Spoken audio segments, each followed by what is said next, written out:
করুন অ্যাপের bell icon, subscribe করুন স্পিড ARC24, সব সময় থাকুন খবরে।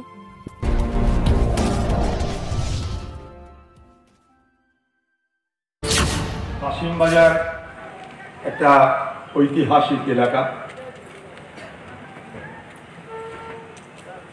এখানে ADRM সাহেব আছেন, DCM সিনিয়র DCM সাহেব আছেন, আমাদের MLA MP স্থানীয় মানুষ তো আছেনই।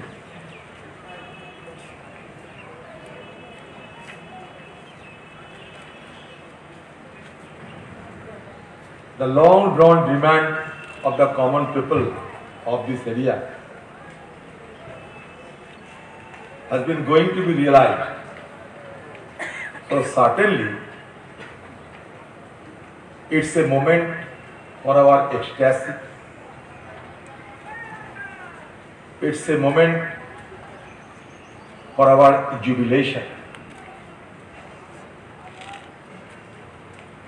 I know that not much sum has been spent on this construction, but insofar as significance and other salient features are concerned, it will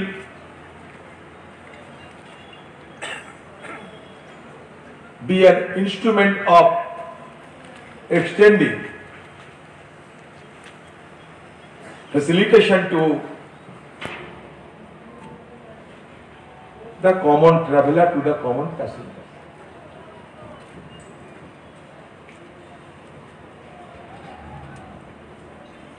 কাশিমবাজারে যেমন লিফট হচ্ছে,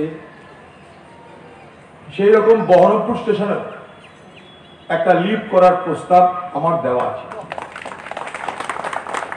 বহরমপুর স্টেশনের ফুট ওভার ব্রিজ সেটাকেও আধুনিক করার বা নতুন করে করার কথা আমার বলা আছে। আপনারা জানেন যে রেলের অফিসারদের দেখা মানে তারা কেমন আছে না আছে জিজ্ঞেস করার আগেই মানুষ তাদেরকে বলবে হয় ট্রেন দিন, না হয় আরবি দিন, না FOB দিন, কিংবা আমাদের স্টেশনের আপগ্রেডেশন করুন, কিংবা কোথাও নতুন रेल लाइन যোগাযোগ করে দিন। रेलवे ऑफिसर जहां जाते हैं लोगों को मांग की एक लॉन्ड्री लिस्ट बन जाते हैं। मैं जब रेलवे की राष्ट्र मंत्री की हैसियत से कहीं दौरा करते, उस समय भी मुझे इस हालात का सामना करना पड़ता था, क्योंकि आम लोगों के साथ रेलवे की ऐसे जुड़ाव है। रेलवे हिंदुस्तान के सबसे बड़ा मोड ऑफ ट्रांसपोर्टेशन है। रोजाना 2.5 करोड़ यात्रियों को सेवा हमारे हिंदुस्तान की रेल मुहैया कराते हैं। तो इसलिए रेलवे के जितने स्टाफ है, रेलवे के साथ जुड़े जितने लोग हैं, हम हर वक्त इन सब के प्रति आभार प्रकट करता हूं, इसलिए कि अगर ये ना रहते तो हिंदुस्तान छप जाता। तो रेलवे को इसीलिए कहा जाता कि railway is a country with in country, देश के अंदर एक दूसरा देश है। करीब 14 लाख हमारे रेलवे की एम्प्लॉइज हमारे देश की एक ट्रांसपोर्टेशन को संभालने के लिए दिन रात मेहनत करते हैं। लोग इनको बड़ा सम्मान करते हैं और साथ साथ मांग भी करने में कभी चूकते नहीं।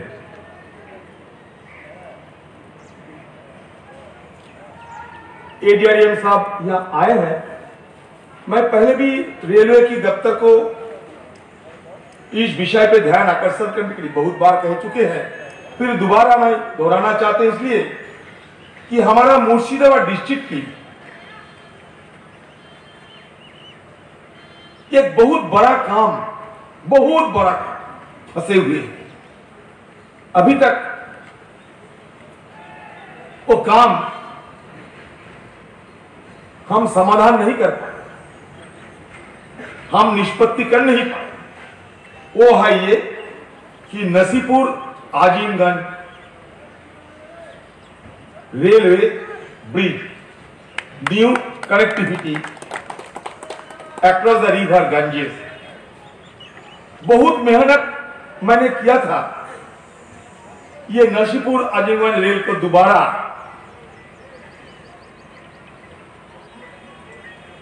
आम लोगों के लिए सेवा करने के लायक बनाने के लिए चलते।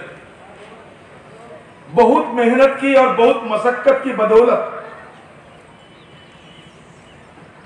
जब लालू प्रसाद जी हमारे रेल मंत्री थे, उस समय ये काम हम लोग शुरू कर पाए थे, इसलिए कि ये नया प्रोजेक्ट है और ये नया प्रोजेक्ट के लिए बजट में इसको शामिल करना जरूरी था। आज दुख की बात यह है कि 2021 साल आ गए हैं, दस्तक दे चुके हैं, लेकिन अभी भी ये काम खत्म नहीं हो पाए, और वो भी 95% काम होने की बाद। ये जो रेलवे प्रोजेक्ट है इसका 95% काम हो चुके हैं, मतलब बन गए हैं, सिर्फ बचे रहे 5% का। मैंने ये जमीन के लिए पैसा दिए थे रेलवे की दफ्तर से, और खासकर आप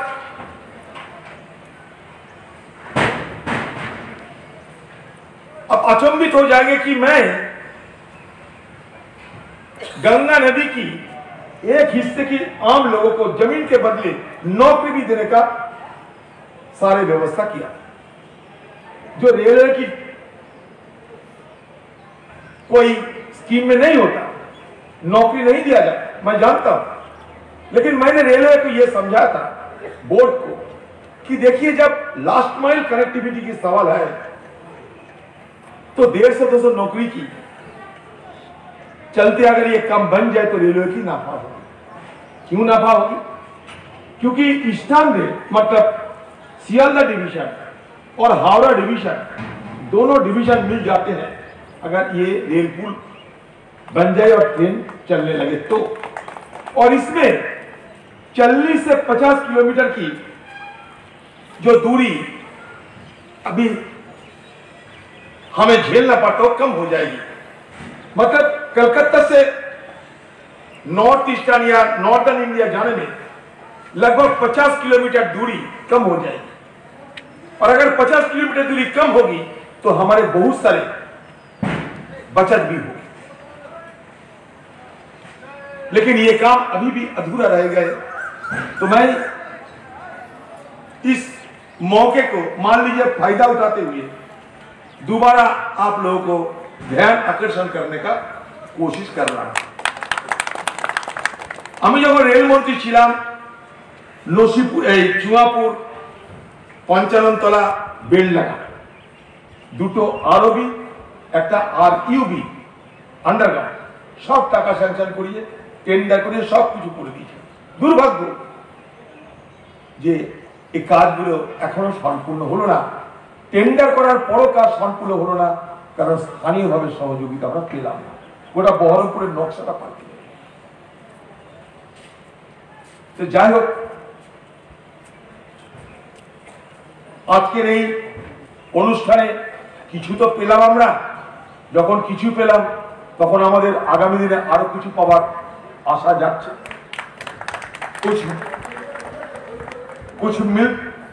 कुछ मिल रहे हैं, और कुछ मिलते ही उम्मीद भी बढ़ रहे हैं। तो हमें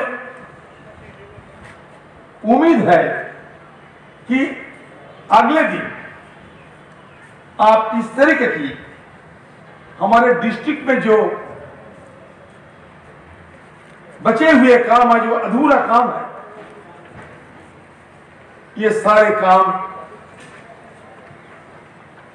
अमल करने के लिए आप लोग भरसक प्रयास करेंगे। आपको ये भी मैं जानकारी देना चाहते हैं कि इस स्टेशन पे रेलवे की तरफ से एक हेरिटेज प्रोग्राम भी हुए थे, जिसका अभी भी लोग सराहना करते हैं। तो रेलवे के साथ हिंदुस्तान के हर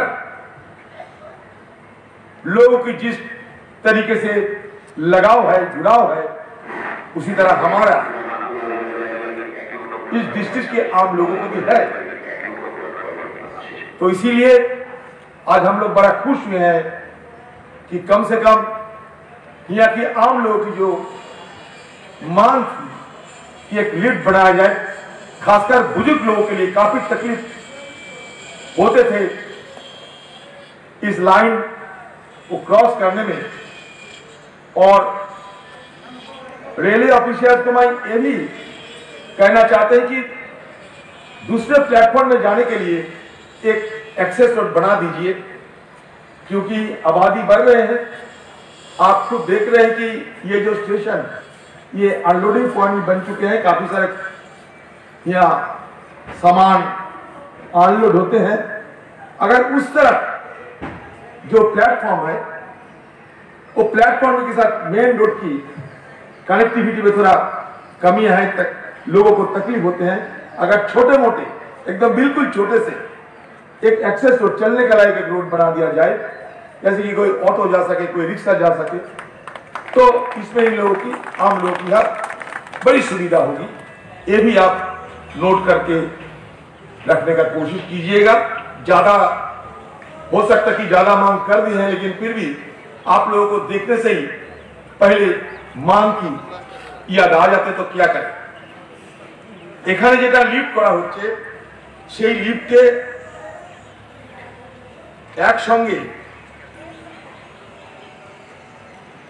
13 জন প্যাসেঞ্জার 884 কেজি লোড নিয়ে উঠতে পারবে।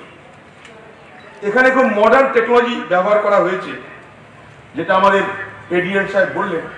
তাই চলুন, আজকের এই শুভ দিনে গরম লাগলেও আপনারা যে উপস্থিত হয়েছেন, তার জন্য আপনাদের সকলকে আমার আন্তরিক অভিনন্দন, কৃতজ্ঞতা জানাচ্ছি।